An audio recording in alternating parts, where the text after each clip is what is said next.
Hello and welcome to Crom Cooks, the only channel dedicated to teaching you how to do improv cooking at home.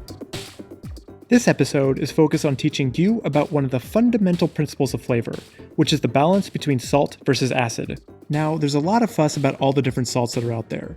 Kosher salt, iodized salt, flaky salt, sea salt, and the list goes on.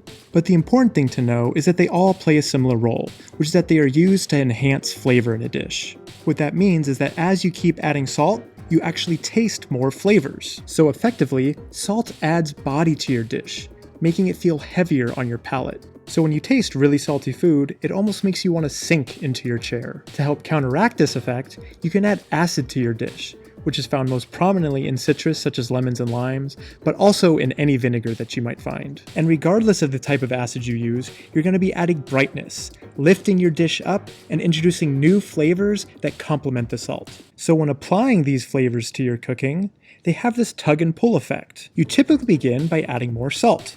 First a few pinches, introducing more flavor, but eventually you can go too far, at which point it just starts to taste salty. At this point, you can start introducing acid, which is going to bring that salt back into balance and add a new dimension of flavor. Now you get to be the chef and decide what kind of balance you want. It could be a little bit more acidic, or a little bit more salty. Or it could be a lot more salty with only a little bit of acid. Or you could reverse it. Everyone has their own unique preferences. I myself like a good balance between salt and acid, but I love sour stuff, so I'll make it a little bit more acidic. So when you got both these dimensions in your food, the salt is bringing a lot of flavor and makes you want to groove around, and the acid is lifting you up and it makes you want to sing. And together, you get a little song and dance. Jiba knows what I'm talking about.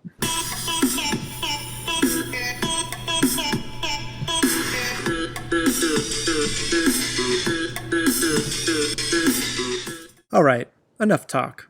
Let's put it into action.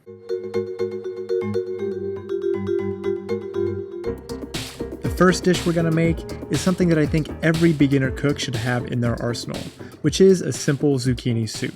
You can make this recipe with basically any vegetable in your fridge, but I think zucchini is a really good one to start with because it has a surprisingly diverse range of flavors. Now this recipe is super easy. First you chop your vegetables into cubes, and it doesn't even matter how big they are. Big, small, medium, whatevs. Because all we're gonna do is boil this in some plain water. No salt added. Yet. Cook them till they're soft, and you literally can't overcook the vegetables here, so don't worry about that. Then transfer them to a blender, and make sure to reserve some of that cooking water. The cooked zucchini already have a lot of moisture in them, so we only need to add a little bit of extra water. Then blend the bejesus out of it until you have a nice, thick, and most importantly, homogeneous soup. Now here's where the fun really begins. Pour yourself 4 little bowls of soup. One will be the control, one will be dedicated to salt, another dedicated to acid, in this case lemon, and the last one dedicated to combining the two. Doo-doo-doo. First, let's try the baseline. And this is pretty bland. The soup just kind of glides past your tongue, not really registering much flavor at all. So let's see what happens when we add a little salt. Mix that in, give it a little taste, and already the flavors are expanding. And the soup feels heavier on the palate, so it actually feels like you're tasting something. But let's see when we add a little bit more salt. And we've gone too far. This is just starting to taste salty, and all those flavors we used to have are now disappearing. So what we can do is take some of the baseline soup and add it back in, which reduces the level of saltiness and opens up the flavor again. Now let's try the soup just with the lemon. And I gotta admit, I usually like sour things, but this combination is just not working. However, when you mix the lemon with the salt in the final bowl, this combination is awesome. You have the rich, heavy feeling from the salt, along with the broad range of flavors, combined with the brightness and acidity coming from the lemon. Now that we found a combination that we like, we can go ahead and plate this up. So put it in a bowl, add some fresh basil, a little drizzle of olive oil, and some Parmesan cheese. And what you have is an amazing side dish or appetizer that can complement any meal.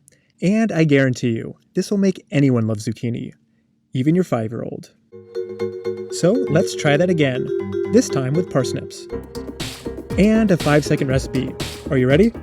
Peel, chop, boil, blend, and put into bowls. This time, instead of using lemon, we're going to use plain Greek yogurt, which has a nice tang to it. Then just do the same things before. First try a plain, then with the salt, then with the yogurt, Finally combine the salt and the yogurt together. Then just play around, trying to find the perfect combination that you like best. And once you find it, go ahead and plate it up. And add any extra flavors that you want, such as a little sesame oil, some paprika, a sprinkle of turmeric, and then swirl together. Gotta make it look pretty. Now to go in for the taste. And delicious. And now for the final example, everyone's favorite, guacamole. Here, you take these ingredients and turn it into this. And the acid of choice this time is the beloved lime. Just as before, use these bowls to try different combinations of the salt and the lime. I myself love guacamole with a good zing to it, so I use quite a bit of lime. And once you've found guacamole nirvana, you could use it however you want.